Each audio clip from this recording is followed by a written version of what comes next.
tardes, queridas amigas, queridos amigos.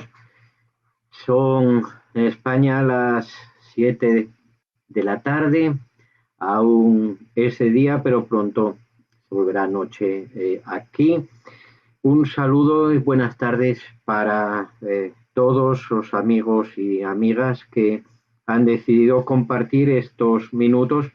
Y muy en particular ese saludo y con un gran abrazo para mis amigos de EGACAL, empezando por mi querida Anita Calderón y por mi querido Guido Águila. Son viejos amigos, muy apreciados amigos. Sé que EGACAL está de aniversario y constituye para mí un gusto, un placer y un honor poder colaborar de esta modesta manera a tal efeméride. Me han pedido que vuelva a hablar de ponderación. Si uno fuera un cantante, sería ese viejo éxito del que uno trata de escapar, queriendo interpretar nuevas composiciones o nuevos ritmos, pero la ponderación me persigue y, bueno, entiendo que es para bien y que el interés repetido y de tantas personas por este tema obedece a que hay en el fondo un asunto importante, un problema que merece ser tratado y analizado una y otra vez. Voy a replantear, en buena medida repetir, mi enfoque crítico sobre la ponderación. Y mis argumentos críticos se podrían dividir en 3 apartados. Trataré de abordar esa temática crítica de la ponderación sosteniendo tres tesis principales. Una, que si ponderar significa meramente valorar y por tanto es otro modo de denominar a ese aspecto crucial de la discrecionalidad judicial, la ponderación no tendría mucho de particular y habría poquísimo que discutir porque neoconstitucionalistas y moralistas como Alexio, como mi amigo Atienza y los positivistas estarían en el fondo muy de acuerdo y solo cambiarían la terminología y algunos pequeños detalles. Por tanto, si hay debate es porque la ponderación, a mi modo de ver, y creo que en esto no me engaño, está muy cercana a las llamadas teorías de la única respuesta correcta en derecho. Esas teorías que eran propias de la escuela de la exégesis francesa en el siglo XIX o la jurisprudencia de conceptos alemana en el siglo XIX. Igualmente, teorías que entonces no se denominaban así de la única respuesta correcta, pero en aquel tiempo se negaba la discrecionalidad judicial y se insistía en que el derecho, sea lo que sea la materia prima del derecho, encierra en sí, en su fondo, una respuesta única correcta para cada caso y que solo hay que contar con el instrumento, el método, el modo de razonar que permita dar con y extraer en cada ocasión, para cada caso, esa respuesta correcta única. Eso que en el siglo XIX se creía ha reaparecido a finales, en las últimas décadas del siglo XX, en buena medida de la mano de Dworkin y también por obra de esa corriente heterogénea que con términos siempre discutidos se denomina neoconstitucionalismo. Hay quienes expresamente sostienen que hay, o debemos postular, entender que hay en derecho, en la práctica jurídica para cada caso, una respuesta correcta única que no nace de la conciencia del juzgador, sino que es ofertada por el mismo sistema jurídico. Así lo plantea Dworkin en su primera gran obra, Los derechos en serio, y hay quienes mantienen que existe la única respuesta correcta, o casi, que si no se da en el 100% de los casos tal existencia, bueno, que por ahí se anda y que tenemos una manera de razonar en derecho que nos permite filtrar lo que la ley dice desde el punto de vista de lo que es objetiva y moralmente correcto, y que el método que nos ayuda a llegar a esa solución de vida para cada caso y la objetivamente correcta y única correcta, o casi en cada caso, que ese método es la ponderación. En esta línea creo que andaría Alexis y toda la extensa doctrina teórica y jurisprudencial que en Alexis se apoya. Pues bien, la primera tesis, como digo, sería esa. Si ponderar es sinónimo de valorar con un alto componente de discrecionalidad, de subjetividad bien intencionada del juez, digámoslo así, entonces no existiría gran contraposición entre positivistas y alexianos o dworkinianos, porque una de las señas de identidad del positivismo del siglo XX es justamente esa, afirmar la discrecionalidad del juez como componente inevitable, inexorable de la decisión judicial, y tanto más o en tanto mayor medida cuanto más complejo, más difíciles sean los casos, sea por razones de dificultad probatoria, sea por razones de dificultad normativa, por ejemplo, porque haya una antinomia, porque haya una laguna o porque se planteen dudas sobre la interpretación de la norma que venga al caso. Entonces, esa sería la primera tesis, que, repito, si ponderar es lo mismo que valorar discrecionalmente, no tenemos nada que discutir, pero que no es ese el planteamiento de Alexis y los alexianos. La segunda tesis es que con el sistema o el método de la ponderación, Alexis y sus seguidores en realidad lo que pretenden es suplantar o sustituir el razonamiento jurídico o propiamente jurídico por el razonamiento moral. Cuando Alexis mantiene su conocida tesis del caso especial, allí donde dice Alexis que el razonamiento jurídico es un caso especial del razonamiento práctico general, razonamiento práctico general significa razonamiento moral, en última, razonamiento que se pregunta por lo justo, razonamiento que más allá de preguntarse qué marca para este caso la ley vigente y aplicable o el precedente o la jurisprudencia o qué aconseja la doctrina desde sus tesis para resolver este caso, digo, más allá de eso, ese razonamiento jurídico en la interpretación de Alexis es una parte del razonamiento moral, que por encima de eso, más allá de eso, dice, bueno, ¿y cuál es la solución justa, moralmente debida para este caso? De forma que, cuando en ese razonar del juez, lo que se le ofrece, lo que el juez descubre es que la solución moralmente justa, la solución moralmente justa, no es la misma que la solución jurídico-formalmente debida, la que prescribe para ese caso la ley, el precedente o la norma que sea aplicable, en ese caso, nos viene a decir Alexis, tiene que prevalecer la moral sobre lo jurídico, la dimensión de lo justo sobre la dimensión de lo jurídicamente válido.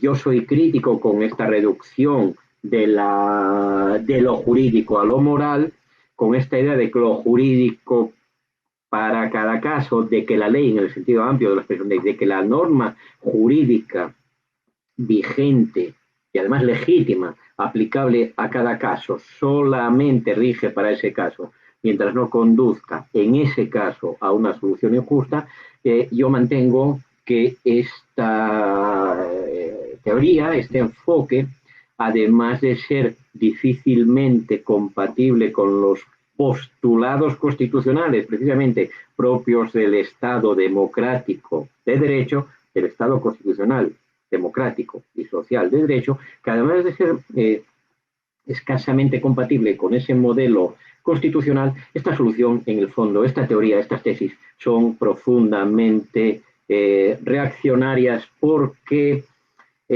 descartan, aminoran el valor y el significado de esa gran conquista de la modernidad y de la política de los derechos de los ciudadanos, que es la idea de ley general y abstracta que vincula al juez y sus decisiones.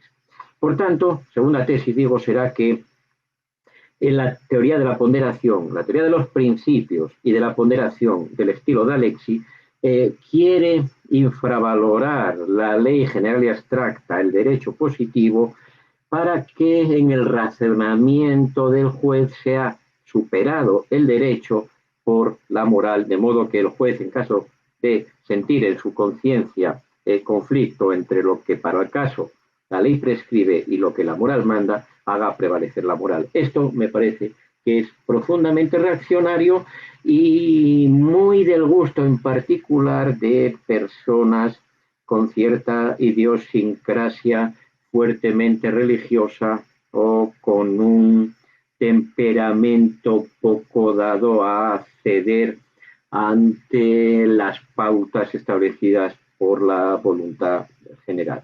Y mi tercera tesis trataré de desarrollar que el principialismo de la ponderación es profundamente antigarantista. No es protector de nuestros derechos, sino que es la más peligrosa arma que contemporáneamente se está utilizando o puede llegar a ser utilizada para disolver nuestros derechos fundamentales y someterlos a un escrutinio y a una ponderación que puede hacerlos ceder en grave perjuicio de sus titulares, en grave perjuicio de los ciudadanos. Bueno, todo esto, con cierta rapidez, pretendo ilustrarlo y fundamentarlo a partir de algún ejemplo que quiero muy rápidamente compartir. Ejemplos que he utilizado muchas veces. Es posible que algunos de los que tienen hoy la amabilidad de escucharme me los hayan oído ya, pero vamos a tratar de ir lo más rápido posible y, por tanto, repito argumentos para mí ya un poquito trillados. Primer caso. Es el caso que dio pie a un debate entre mi admirado colega y querido amigo Manuel Atienza y yo mismo, un debate que acabó reflejándose en un librito publicado en varios países y que se llama así, un debate sobre ponderación. Ese debate sobre ponderación nace de el siguiente caso. Cuando el juez Baltasar Garzón era juez de instrucción de la Audiencia Nacional en España, le tocó instruir un caso penal conocido como el caso de la trama Gürtel. Era un caso de corrupción política y económica. Había unos en prisión preventiva y estaban siendo investigados por los delitos de los que eran fuertemente sospechosos, una serie de ciudadanos pertenecientes al Partido Popular, un partido conservador español. A esos ciudadanos se les investigaba como sospechosos de delitos de corrupción, como digo, tales como blanqueo de capitales, tráfico de influencias, cohecho, etc. Pues bien, la ley orgánica penitenciaria, en su artículo 59, en España, prohíbe que se intervengan las comunicaciones de los presos, ahí entran por supuesto los presos preventivos, con sus abogados en la cárcel, salvo que estén siendo investigados por terrorismo y que en ese caso, y solo en ese, autorice la intervención de las comunicaciones la autoridad judicial. La constitucionalidad de esta norma había sido ratificada por el Tribunal Constitucional Español y, por tanto, en el sistema español ya no cabía tacha de constitucionalidad en ningún tipo, aunque eso pueda parecernos discutible. El Tribunal Constitucional Español había explicado que se fundamenta esa norma, tal vez con la clasificación de Alexis podríamos decir que es una regla, esa que prohíbe que se intervengan las comunicaciones de los presos con sus abogados en la cárcel, que esa regla tiene su fundamento, su sustento en el derecho de defensa, que a su vez es parte del derecho de todo ciudadano al debido proceso. Pues bien, lo que hizo Baltasar Garzón fue ordenar que se interviniesen, que se grabasen subrepticiamente, sin su conocimiento, como es obvio, las entrevistas en la cárcel de esos presos, algunos de esos presos de la trama Gürtel, con sus abogados. La justificación escrita que da Garzón cuando emite esa orden a la policía para que disponga todo para esa intervención, para que coloque los micrófonos, la justificación que Garzón da se basa en los siguientes argumentos. Uno dice, son delitos graves, cierto, pero no son terrorismo. Dos, es difícil obtener pruebas incriminatorias si no se toman ciertas medidas porque tres, esos sospechosos, esos presos, son verdaderos profesionales del delito, son muy competentes en lo suyo, en el delito económico y expertos en borrar sus huellas o todo rastro que los incrimine. Cuatro, hay sospechas de que los propios abogados pueden ser parte de esa trama. Y cinco, dice Garzón, si algún fragmento de las grabaciones que resulten alude a estrategias de defensa en el proceso, esa parte de la conversación entre los presos preventivos y sus abogados debe ser borrada de las grabaciones de las cintas. La policía le pregunta a Garzón si son ellos, los propios policías, los que deben escuchar y eliminar tales fragmentos alusivos a estrategias de defensa, y Garzón responde que no, que él y el fiscal oirán las grabaciones al completo y que luego ellos deciden que se elimina, que se recorta y que no. Bien, el caso, ese es el caso por el que Garzón fue penalmente condenado como autor de un delito de prevaricación, la terminología española, pero no es esa parte penal la que aquí me interesa, sino otra. Pues los micrófonos se descubren y los abogados de esos presos interponen una demanda solicitando que se declare nula toda prueba resultante de obtenida a partir de esas grabaciones, por ser grabaciones ilícitas, por ser grabaciones prohibidas por la ley. Pues bien, el tribunal que examina ese asunto, que si no recuerdo mal es la Audiencia Provincial de Madrid, decide que en efecto son pruebas nulas, ninguna validez, tiene ninguna prueba que de ahí pueda obtenerse, que de ahí pueda resultar. Pero hay un voto particular, en la terminología española nuevamente, a esa sentencia de la audiencia, y ahí es donde entra en juego también, salta a la cancha, mi amigo Manuel Atienza, que escribe un artículo explicando que esa decisión mayoritaria del tribunal, la decisión de declarar nula por ilegal la prueba resultante, cualquier prueba resultante de esas intervenciones de las comunicaciones en la cárcel, que esa decisión es incorrecta porque si el tribunal hubiera ponderado, habría visto que habría descubierto, habría observado que en este caso la regla que prohíbe las intervenciones de las comunicaciones de los presos con los abogados, que esa regla debía ser derrotada por un principio constitucional aquí concurrente que tenía más peso. ¿Que tenía más peso por qué? Que tenía más peso por las propias razones que Garzón había dado, porque eran delitos graves, porque era difícil conseguir pruebas incriminatorias, porque eran delincuentes muy habilidosos, etc.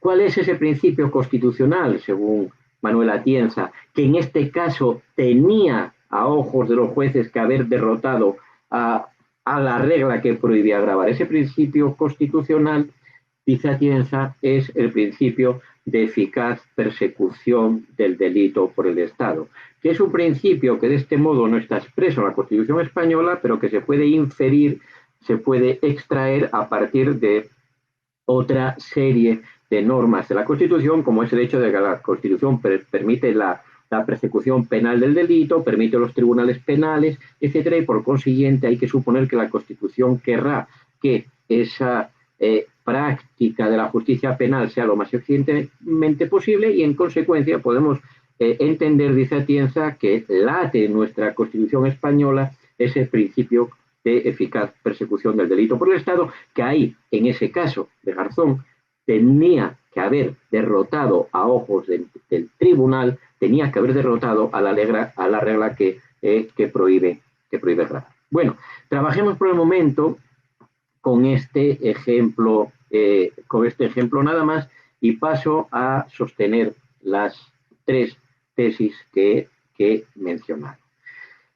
Primera pregunta sería la siguiente: ¿cómo podemos llegar a saber, llegar a conocer, llegar a acordar con algo de objetividad que en ese caso concurre y vence, porque tiene mayor peso, ese principio de eficaz, ese principio constitucional de eficaz persecución del delito por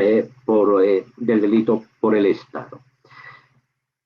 Está en el fondo algo a lo que hoy no voy a poder referirme, que es la teoría de las normas de Alexis. Alexis dice que todas las normas de cualquier sistema jurídico son o reglas o principios, que cuando dos reglas entran en conflicto hay que eliminar una de ellas, se resuelve la antinomia eliminando una de ellas por inválida. Tal vez se aplica el criterio del ex superior o el criterio del ex posterior. Aquí habría que diferenciar entre validez, vigencia, aplicabilidad, etcétera, pero no es el caso ahora, ni tampoco parece que Alexis dé mucha importancia a esos detalles analíticos.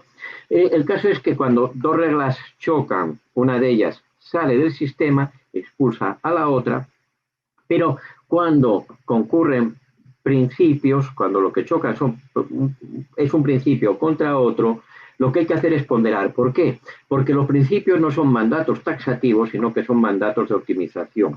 Un mandato taxativo es aquel que dice hágase algo o no se haga tal cosa. Un mandato de optimización es una norma que nos manda que protejamos cierto bien o hagamos determinada cosa en la mayor medida posible a la luz y en virtud y en razón de las circunstancias concurrentes en cada caso concreto, de las circunstancias normativas y de las circunstancias fácticas. Tampoco en esto puedo detenerme más en este instante, pero lo que sí me importa resaltar es esto.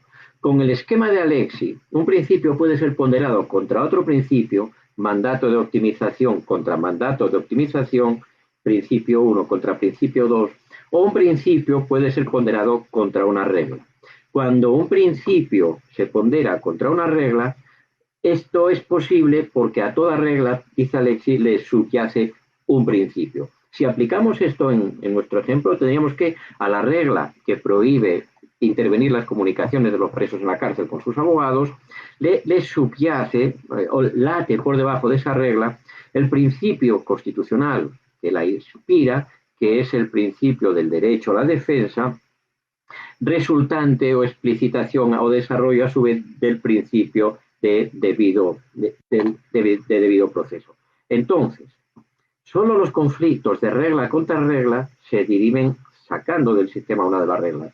Pero cuando el conflicto normativo se da entre un principio contra otro principio o un principio contra una regla, Alexis nos dice que hay que ponderar. Si todas las normas del sistema son o principios o reglas, y si todo principio, por tanto, si cualquier principio puede derrotar a otro principio o a otra regla, tenemos que todas las normas del sistema son derrotables. Y esto me llevará a la tercera tesis, que por el momento dejo en suspenso. Pero ahora pensemos este asunto. Bien, admitamos el juego, juguemos a eso.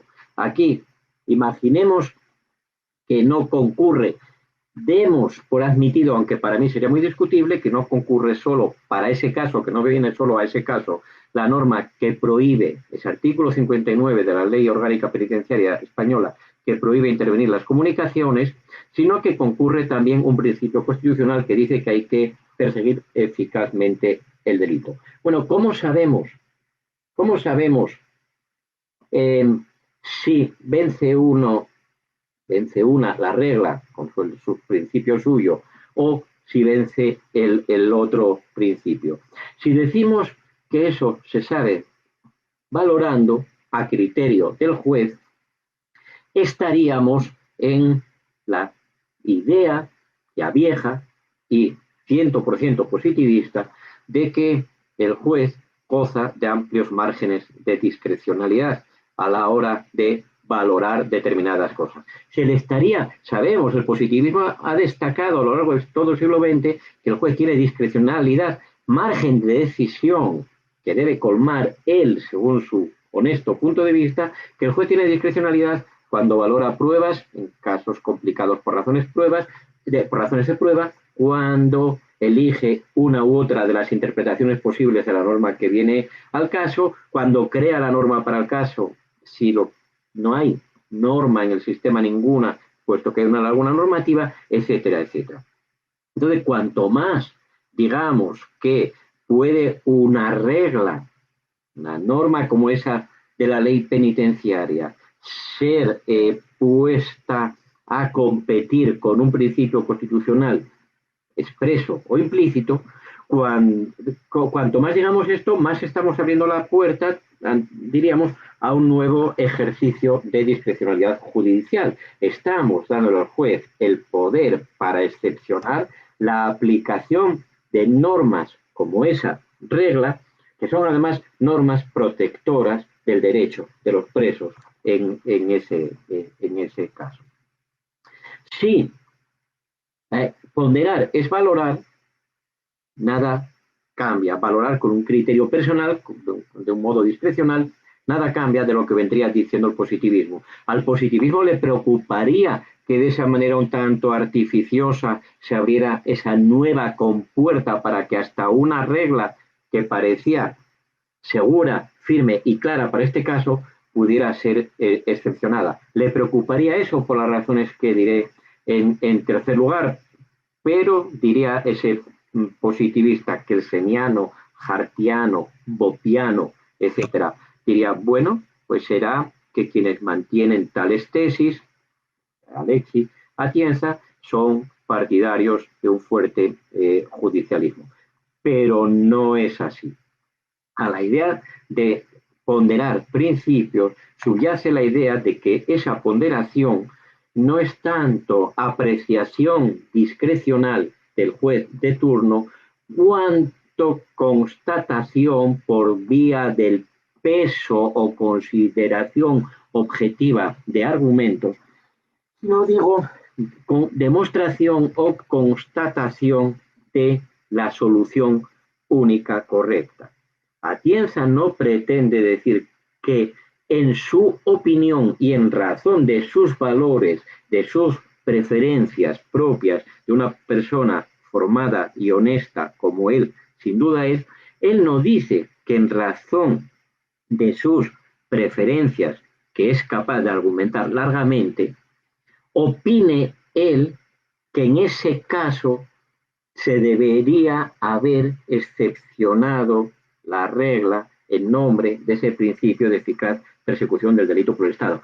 No pretende decir, esta es mi opinión, los jueces mayoritariamente en ese caso tuvieron otra, yo creo que habría sido mejor la mía, pero quién sabe. No, él lo que dice es que se equivocaron al ponderar. Y si se equivocaron al ponderar es porque no supieron apreciar el peso diferente que objetivamente tiene en ese caso la regla y que objetivamente correspondía en ese caso y en función de las circunstancias de ese caso, aquellos delitos, aquellos delincuentes, etcétera, el peso que en ese caso objetivamente correspondía a ese principio. Es decir, está en el fondo la idea de que la respuesta en sí objetivamente correcta, prácticamente la única respuesta correcta para ese asunto era la derrota de la regla, esto es, dar por jurídicamente bueno que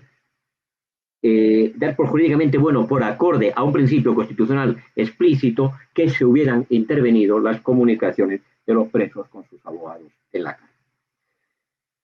Cuando se plantean estas cuestiones, el neoconstitucionalista o el principialista o el ponderador dice lo siguiente.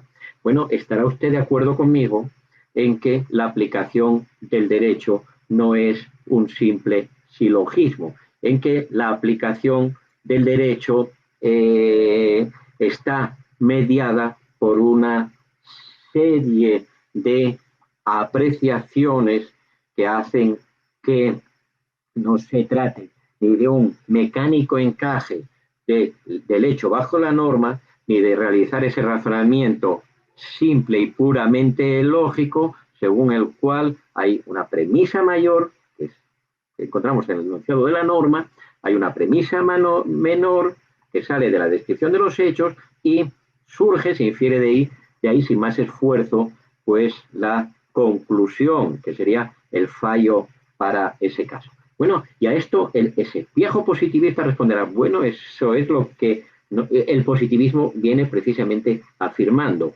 que la aplicación del derecho no es un simple silogismo, sino que existen márgenes, componentes de discrecionalidad. Creían los del 19 que era un simple silogismo. Toda la teoría del derecho a partir de Jering y de fines del siglo XIX hasta los años 70 u 80 del siglo XX, toda la teoría del derecho puso el énfasis en que esos márgenes de discrecionalidad existen, y es con Dworkin y Alexis, y quienes lo siguen, con quien renace el viejo ideal del automatismo y del silogismo. Cuando Alexis dice que la ponderación no es una cuestión de lógica, sino de aritmética, y cuando Alexis propone la que él llama su fórmula del peso, está retornando a aquel viejo ideal del automatismo o del puro logicismo, que diga que ahora no es lógica formal, sino aritmética, la que se aplica para que una vez constatado lo que pesa cada principio en pugna, hacer esas multiplicaciones y divisiones que llevan al resultado final. Cuando Alexis dice eso, estamos volviendo al siglo XIX, estamos negando la discrecionalidad, estamos volviendo al equivalente de aquel viejo silogismo que los positivistas de Kelsen para acá, entre otros, negaron. Luego, ¿en qué quedamos?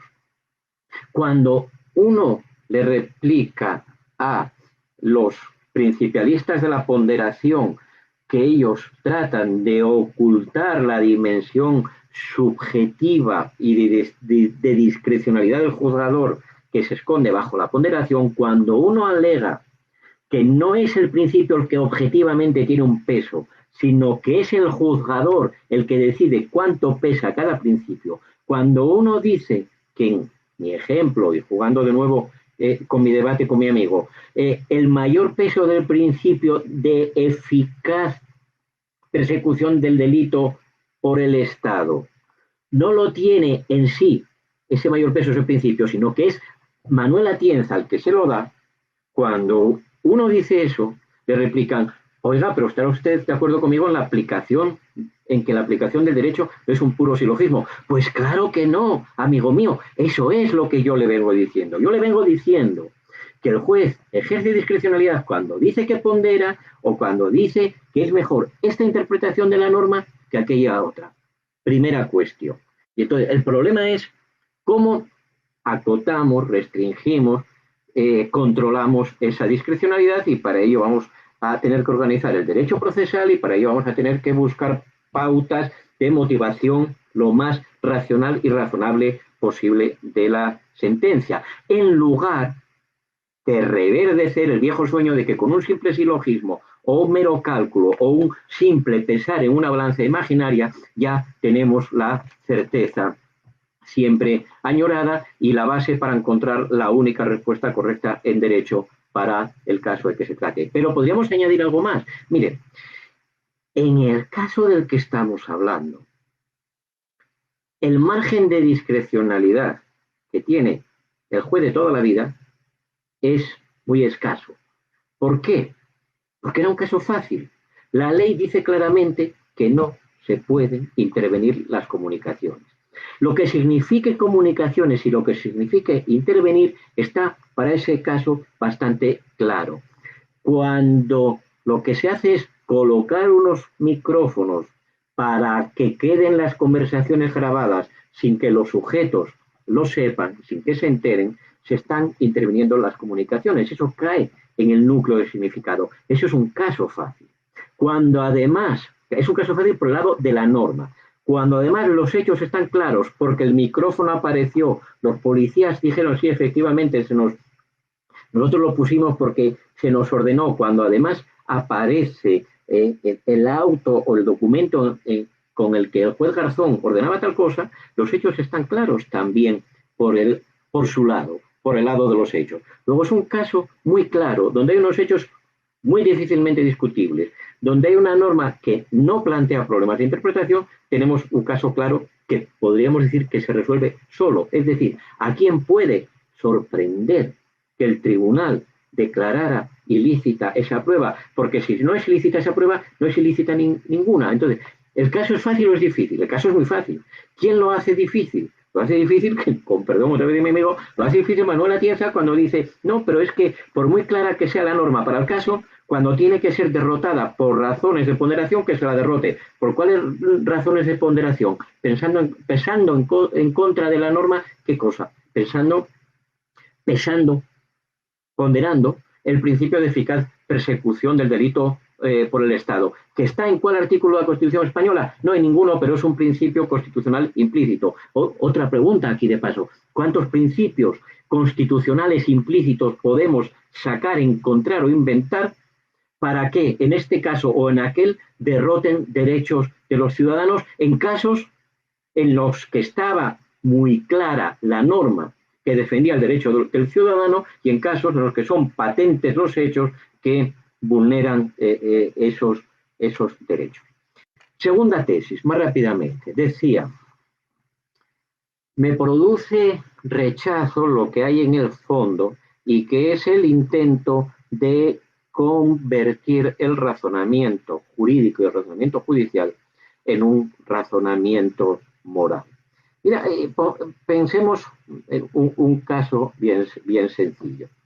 Pongamos que yo tengo un enemigo, tengo un rival, hay un ciudadano vecino mío, supongamos, que todo el rato me molesta, todo el rato me perjudica, cada tanto me insulta, trata por cualquier medio de provocarme un daño a mí.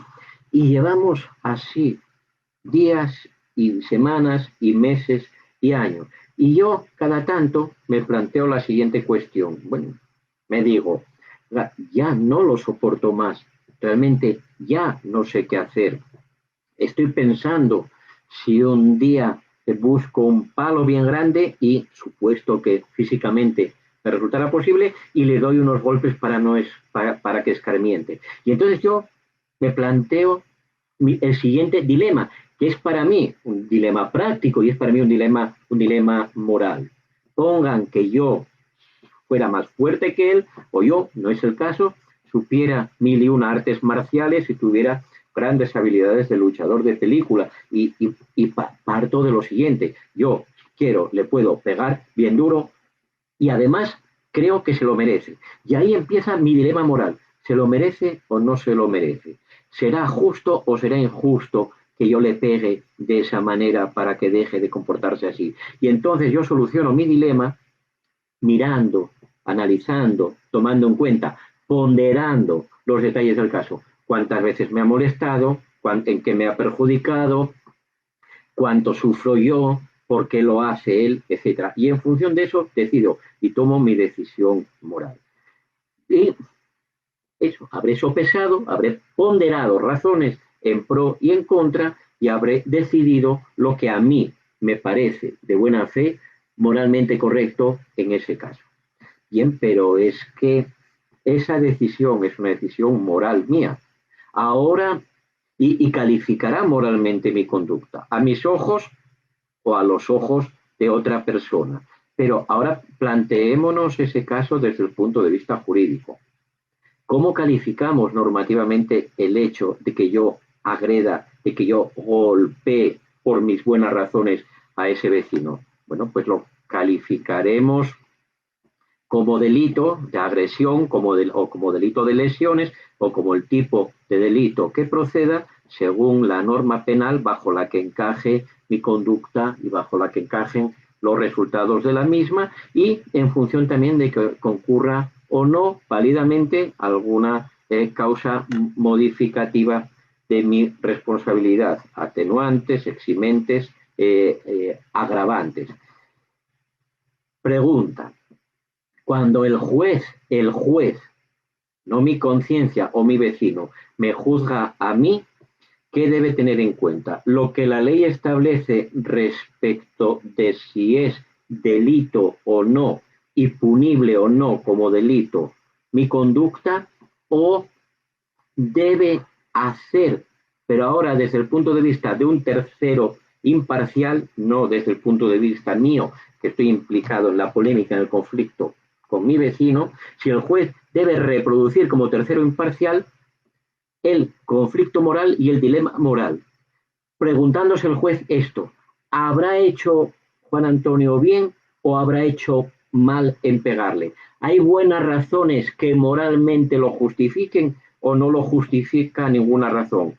Si hay buenas razones que moralmente lo justifiquen, su comportamiento habrá sido moralmente debido o moralmente admisible. Si no concurren tales razones, su comportamiento habrá sido inmoral. ¿Qué conseguimos con que el juez haga eso? Lo que necesitamos y queremos, y en nuestro sistema constitucional tenemos, es un sistema judicial que le dice al juez esto: usted aplique la ley. Si lo que hizo es delito, júzguelo como delito, califíquelo como delito y castíguelo, sanciónelo como delito. No, pero es que yo creo que la norma penal que lo castiga es derrotable, aunque no concurra ninguna causa legal de justificación porque sus razones eran poderosas, el vecino era muy malvado. No le toca al juez hacer ese razonamiento, porque entonces estamos diciendo que no aplique la ley y que no haga un razonamiento jurídico, llamando razonamiento jurídico al que aplica en sus términos y con los márgenes de discrecionalidad que quepan lo que la norma jurídica determina, sino que a ese juez le estamos mandando que sentencie en derecho y con efecto jurídico en función de normas morales y con el mismo procedimiento con el que resolvemos los dilemas morales, que es el procedimiento de la ponderación, el procedimiento de sopesar razones a favor o en contra. Si le mandamos al juez que la norma la mire a ver si mi conducta fue delictiva o no, formalmente, jurídicamente, pero que esa norma la tenga en cuenta solo en principio o prima facie, porque tiene que pasarla por el tamiz de la ponderación con razones morales y incorporando como una más de esas razones morales lo importante que es que las leyes se apliquen, pero pudiendo perder esta razón que subyace a la norma jurídica ante otros argumentos morales, el tipo es que yo soy muy bueno y mi vecino es muy malo, dicho así para simplificar. Si lo que le proponemos al juez es eso, estamos dejando de vivir en un estado de derecho y pasamos a vivir en un estado de los jueces. Estamos dejando de vivir en un estado de derecho y pasamos a vivir en un estado de la moral. ¿De cuál moral? Ese sería otro problema. De la moral que el sistema judicial y que el juez de turno o el tribunal que de cada caso juzgue estime objetivamente correcta en cada ocasión.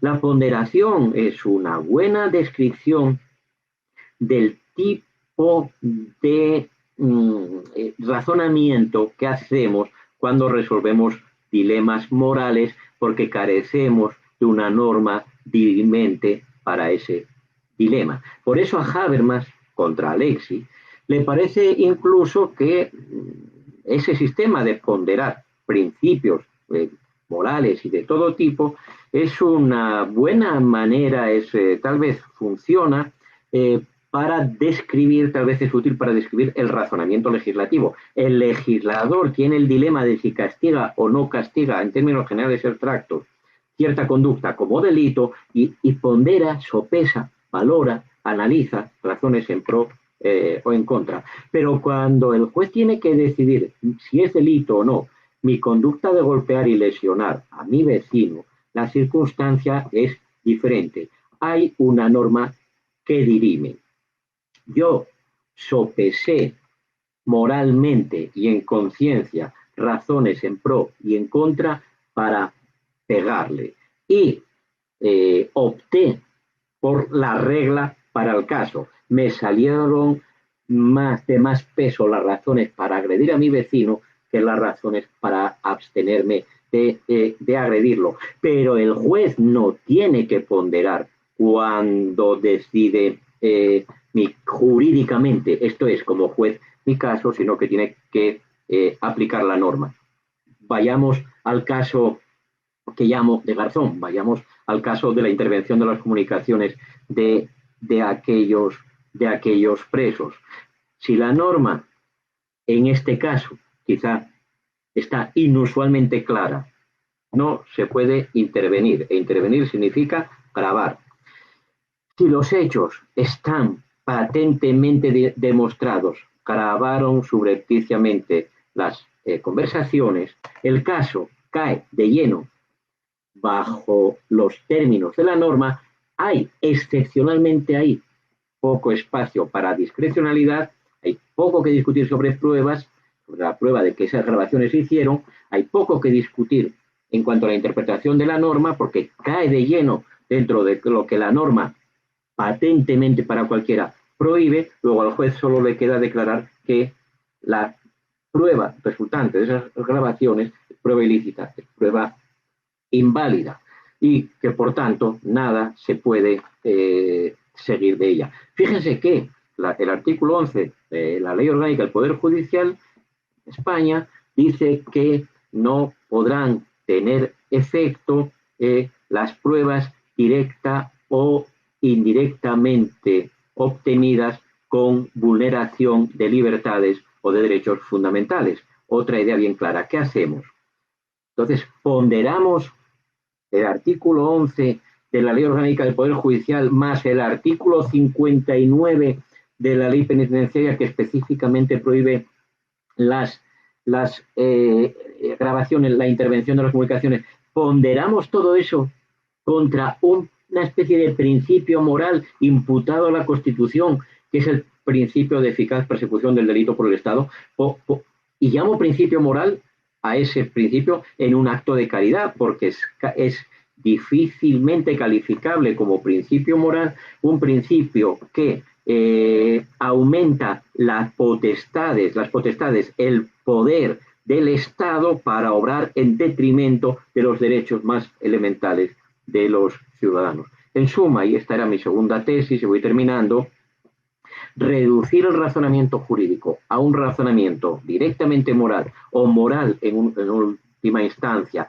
insistir con tanto empeño en la derrotabilidad de las normas jurídicas o de las reglas, aun en lo que puedan estar muy claras en los casos claros, para que el juez vuelva a reponderar y replantear lo que el legislador ya decidió, en lo que eso pueda ocasionalmente estar claro, es una manera de socavar, de disparar a la línea de flotación del Estado de Derecho. Se hará con mejores o peores intenciones, por ejemplo, de las buenísimas intenciones de mi amigo y compañero Manuel Atienza, por supuesto que no dudo, pero el efecto es preocupante. Más preocupante es el efecto en lo que tiene que ver con la tercera tesis que quiero mantener y lo que llamé el carácter profundamente antigarantista del principialismo y la ponderación. Lo sintetizo muy rápidamente. Si todas las normas, sean reglas o principios, son ponderables frente a otros principios, todas las normas, sean reglas o principios, son derrotables por principios. Derrotables por principios que pueden ser principios constitucionales expresos o principios constitucionales implícitos. Principios constitucionales que leemos enunciados en la Constitución o que más o menos nos sacamos de la manga diciendo que si no están escritos en la Constitución deberían estar o que se presupone o que una Constitución perfectamente racional y justa estaría. Bien, si todas las normas, sean reglas o principios son derrotables por principios expresos o implícitos, son derrotables también de esa manera resultante de ponderar todas las normas que consagran derechos fundamentales, que amparan derechos fundamentales, que garantizan derechos fundamentales. Acabamos de ver, hemos estado hablando de un ejemplo de eso. La norma que prohíbe la intervención de las comunicaciones de los presos con sus abogados, artículo 59 de la Ley Orgánica Penitenciaria Española, tiene su razón de ser en la protección de un derecho fundamental. Y, sin embargo, estamos diciendo que por qué no es derrotada ahí. Bueno, la pregunta es, ¿ahí y cuántas veces más? Respuesta del principalista ponderador. Tantas veces como esa norma sea derrotada por ese principio de eficaz persecución del delito por el Estado o por otro principio que pueda venir al caso, por otro principio constitucional que pueda traerse al caso, más que venir al caso. Lanzarse contra esa regla con intención de que la derrote. Ya saben, a lo mejor algunos, ese viejo lema mío de que nunca se pondera para perder. Siempre que se trae un principio contra una regla, es para que el principio derrote la regla, porque si uno está de acuerdo con aplicar la solución que en la regla se contiene, no juega a ponderar, sino que aplica la regla, dice que está muy bien y ya está. Nunca se pondera para perder, luego cuando se trae un principio contra una regla es para derrotarla, y luego vuelvo a la pregunta de hace un momento. ¿Cuántas veces, en cuántas oportunidades se va a poder intervenir la comunicación de los presos con los abogados, aun cuando la ley española dice que jamás, salvo que se trate de presos por terrorismo? ¿Cuántas veces a los presos no terroristas se les van a poder grabar sus conversaciones con los abogados?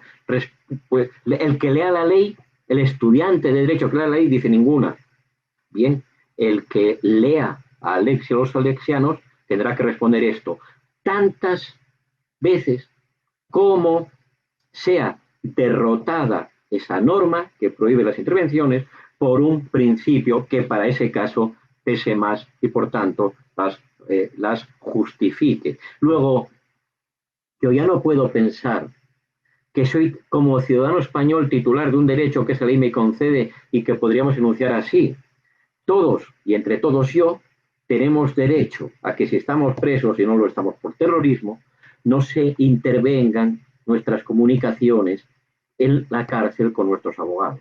A esa norma que yo creía que estaba vigente con ese contenido y con ese alcance, hay que añadirle un trozo más, que rezaría así la norma al completo. La norma al completo formulada en términos de derechos.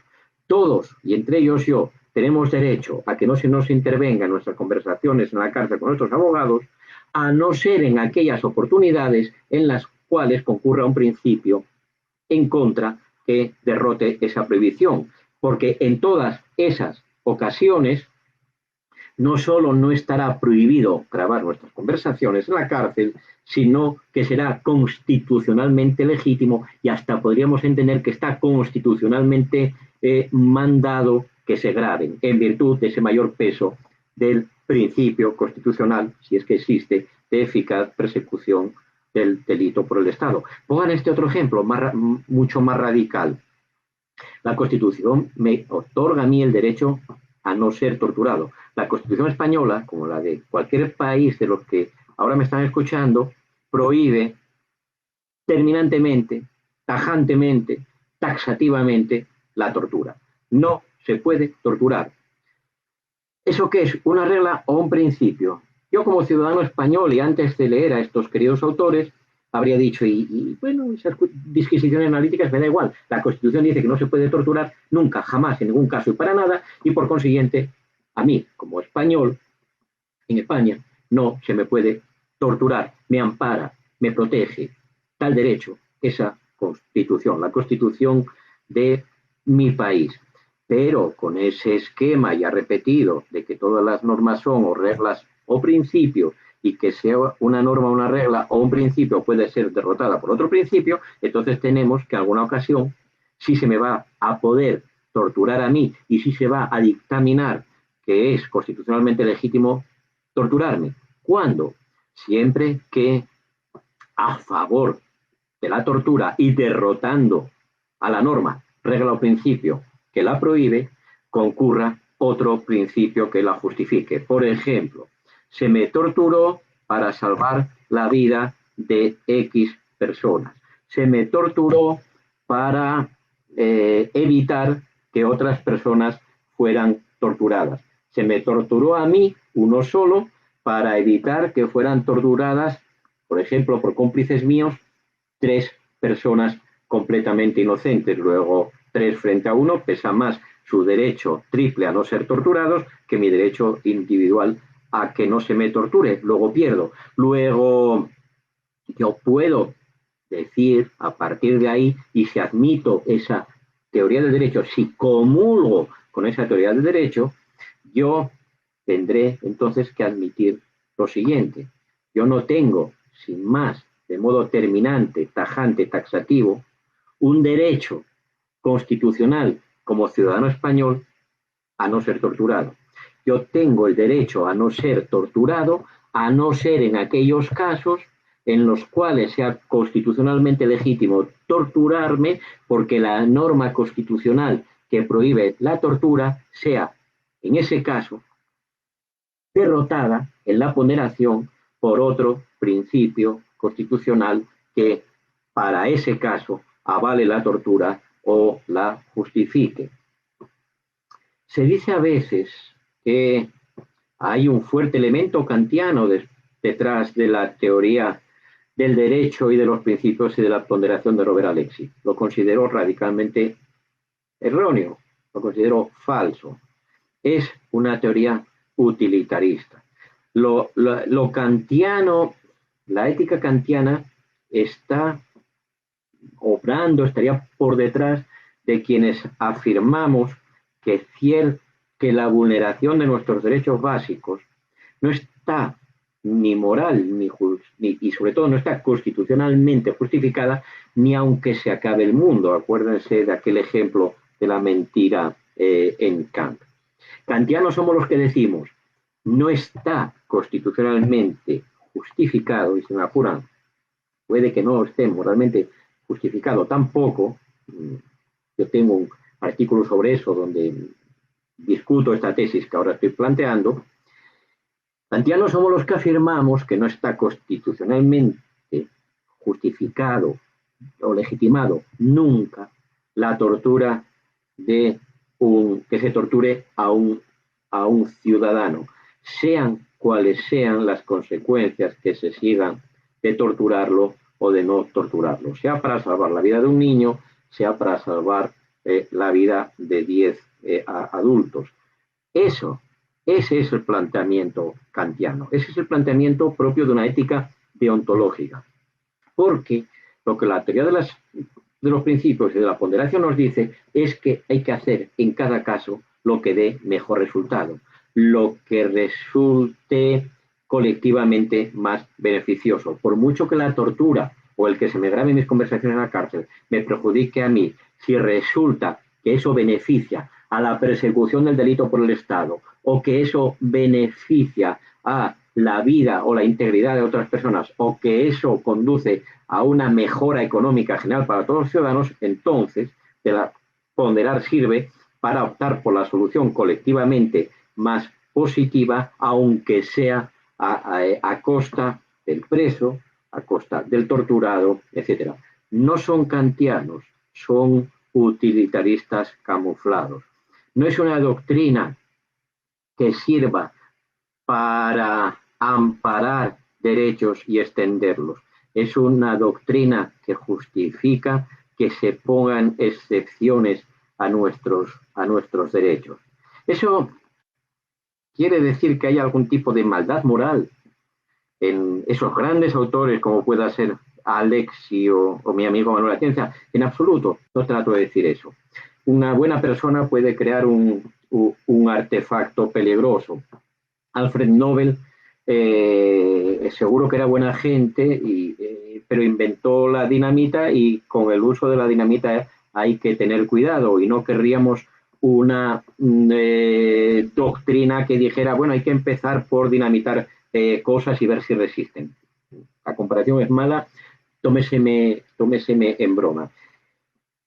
¿Cuál es el riesgo entonces del principialismo y de la ponderación? El riesgo es que caigan en malas manos. El riesgo de la dinamita es que caiga en malas manos y sea mal utilizada. El riesgo del principialismo y la ponderación es que caiga en malas manos. ¿En manos de quién? En manos de tribunales escasamente independientes, en manos de jueces propios de sistemas donde no existe una carrera judicial basada en el mérito de todo tipo, sino en el favor político u otro tipo de corruptelas. En manos de judicaturas que sea por inclinación, o sea, por pura necesidad de supervivencia de los jueces, judicaturas dispuestas a darle la razón al poderoso cuando algo importante para el poderoso esté en juego. En esos casos, cuando se trate de darle la razón al poder, haciendo que padezcan los derechos del ciudadano más débil, la ponderación es la gran herramienta y solo hay que ver cómo determinados tribunales de determinados países con cierta propensión autoritaria han recibido con los brazos abiertos esos esquemas. Dirían esos queridos amigos míos que el mal uso de una teoría no es argumento contra la calidad de la teoría. Yo creo que aquí las dos cosas van de la mano. La mala reflexión el poco rigor analítico de ese principialismo alexiano y de la consiguiente teoría de la ponderación acabarán siendo responsables, aun sin culpa de sus autores, del mal uso de la ponderación en sistemas judiciales que crecientemente tienden al autoritarismo y al desprecio del Estado social y democrático de derecho. Los pobres, los menesterosos, los débiles, tenemos la mejor defensa en la ley general y abstracta, defendida y aplicada por jueces que no vayan proclamando los cuatro vientos que toda ley es derrotable, que eso de la legalidad son patrañas de otro tiempo y que lo que importa es que se apliquen principios con esquemas de razonamiento moral.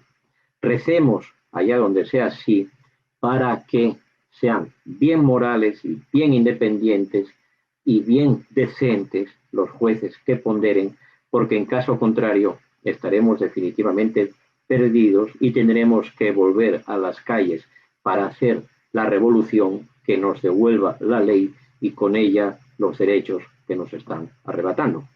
Muchas gracias. No sé si hay alguna pregunta y en cualquier caso me voy a ir despidiendo de todos los que han tenido la enorme paciencia y la gran amabilidad de escucharme.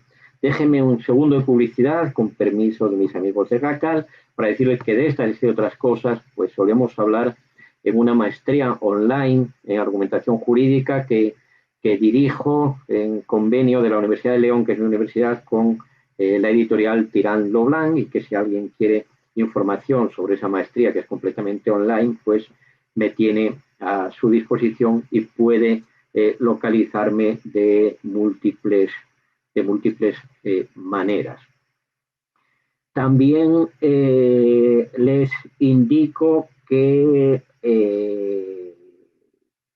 pueden acudir a mí siempre que lo deseen o en algo les pueda servir o ser de utilidad, o simplemente si les gusta seguir debatiendo por cualquier medio, por tierra, mar y aire, sobre estas cuestiones. La academia es discusión, la academia es debate, la academia es intercambio de ideas. Debemos ser tan contundentes al poner a prueba las teorías como respetuosos con nuestros rivales en ese tipo de debates. Gracias, hasta siempre. Ha sido un placer, mi agradecimiento para el Racal. Adiós.